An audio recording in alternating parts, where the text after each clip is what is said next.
വിവാദത്തിന് പിന്നാലെ പാലക്കാട്ടെ LDF സ്ഥാനാർത്ഥി പി സരിന് വോട്ട് തേടി EP ജയരാജൻ പാലക്കാട്ടെത്തി. സരിൻ ഊതിക്കാച്ചിയ പൊന്നാണെന്നും ജയിക്കേണ്ടത് പാലക്കാടിന്റെ ആവശ്യമാണെന്നും EP. പാലക്കാട്ട് നടന്ന CPIM-ന്റെ പൊതുയോഗത്തിലും EP സംസാരിച്ചു. പാലക്കാട് ജില്ലാ കമ്മിറ്റിയുടെ നിർദ്ദേശപ്രകാരമാണ് തെരഞ്ഞെടുപ്പ് പ്രചാരണത്തിനായി EP ഇന്ന് പാലക്കാട്ടെത്തിയത്. ഈ തെരഞ്ഞെടുപ്പിൽ ഇടതുപക്ഷ മുന്നണിയുടെ സ്ഥാനാർത്ഥിയായി മത്സരിക്കുന്ന ഡോക്ടർ സരിൻ ഉത്തമനായ ഒരു സ്ഥാനാർത്ഥിയാണ്. അദ്ദേഹം സാമൂഹ്യ രാഷ്ട്രീയ രംഗത്ത് അദ്ദേഹത്തിൻ്റെ കഴിവ് പ്രകടിപ്പിക്കാൻ ഇറങ്ങി പുറപ്പെട്ടു. സാമൂഹ്യ സേവന രാഷ്ട്രീയ രംഗത്ത് ഡോക്ടർ സരിൻ്റെ മനസ്സ് ഒരു ഇടതുപക്ഷ മനസ്സായിരുന്നു, ഇടതുപക്ഷ ചിന്താഗതിയായിരുന്നു.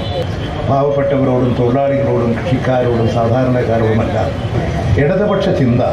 വലിയക്ക ശമ്പളം വാങ്ങി ഒരു ഉദ്യോഗസ്ഥനായി ജീവിക്കുന്നതിനേക്കാൾ ജനങ്ങൾക്കിടയിൽ പ്രവർത്തിക്കുക.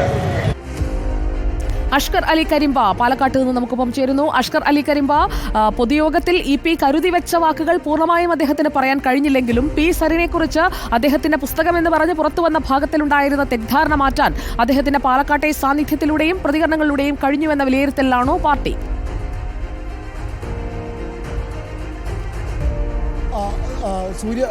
സുജയ, ഈ പുസ്തകത്തിലടക്കം ഈ സരിൻ മോശം സ്ഥാനാർത്ഥിയാണെന്നും അതുപോലെ തന്നെ സ്വതന്ത്ര സ്ഥാനാർത്ഥികൾ വയ്യാവേലികളാണെന്നുള്ള ഒരു പരാമർശമായിരുന്നു ഉണ്ടായിരുന്നത്. അത് പാർട്ടിക്കും പാലക്കാട്ടെ സ്ഥാനാർത്ഥിയെ സംബന്ധിച്ചിടത്തോളം വലിയ ക്ഷീണമുണ്ടാക്കുകയും ചെയ്തു. പക്ഷേ ഇന്ന് ആ ക്ഷീണം EP ജയരാജൻ തീർത്തിരിക്കുന്നു എന്ന് തന്നെ വേണം പറയാൻ. പ്രത്യേകിച്ച് ഈ വിവാദത്തിൻ്റെ പശ്ചാത്തലത്തിൽ കൂടിയാണ് പെട്ടെന്ന് തന്നെ EP പാലക്കാട്ടെത്തി പ്രചാരണത്തിൽ സജീവമാക്കാൻ പാർട്ടി തീരുമാനിക്കുന്നതും ഇന്ന് രാവിലെയോടെ EP പാലക്കാട് എത്തുകയും ചെയ്തത്. ആദ്യഘട്ടത്തിൽ മാധ്യമങ്ങളെ കണ്ടപ്പോൾ തന്നെ ഇത്തരത്തിൽ പി സരിനെ വാനോളം പുകഴ്ത്തിക്കൊണ്ടുള്ള ഒരു പ്രസംഗമാണ് അല്ലെങ്കിൽ പരാമർശങ്ങളാണ് P ജയരാജൻ നടത്തിയത്. അതിനുശേഷം ഇപ്പോൾ പൊതുയോഗത്തിലെത്തിയപ്പോഴും പി സരിൻ ഒരു ഉത്തമനായ സ്ഥാനാർത്ഥിയാണ് പാലക്കാട്ട് എന്നാണ് EP ജയരാജൻ വിശേഷിപ്പിച്ചിരിക്കുന്നത്. അതോടൊപ്പം തന്നെ കോൺഗ്രസിനകത്ത് നിൽക്കുമ്പോൾ പോലും ഇടത് മനസ്സുണ്ടായിരുന്ന ആളാണ് പി സരിൻ.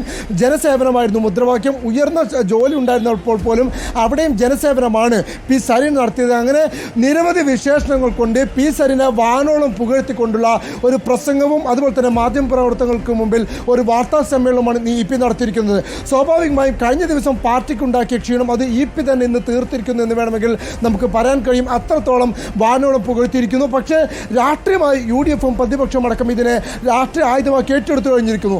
EP പറഞ്ഞ വാക്കുകളെ തന്നെ ഉപയോഗിച്ചുകൊണ്ട് EP ജയരാജനെതിരെയല്ല മറിച്ച് പി സരിനെതിരെയും ഇടതുപക്ഷത്തിനെതിരെയും ഒരുപോലെ ആഞ്ഞടിക്കാനാണ് ഇപ്പോൾ പ്രതിപക്ഷ നേതാവ് VD സതീഷ് അടക്കമുള്ളവർ ശ്രമിക്കുന്നത്. ഇന്ന് EP പാലക്കാട് എത്തിയ ചോദ്യത്തെ പോലും EP-യെ നിർബന്ധിപ്പിച്ച് വിളിച്ചു കൊണ്ടുവന്നു എന്നുള്ള പരിഹാസത്തോടെയാണ് പ്രതിപക്ഷം അതിനും പ്രതികരിച്ചിരിക്കുന്നത്. സുജിയ, ശരി. അഷ്കർ അലി കരിമ്പയാണ് പാലക്കാട്ട് നിന്ന് വിവരങ്ങളുമായി നമുക്കൊപ്പം ചേർന്നത്. കൂടുതൽ വാർത്തകളിലേക്ക് എത്താം.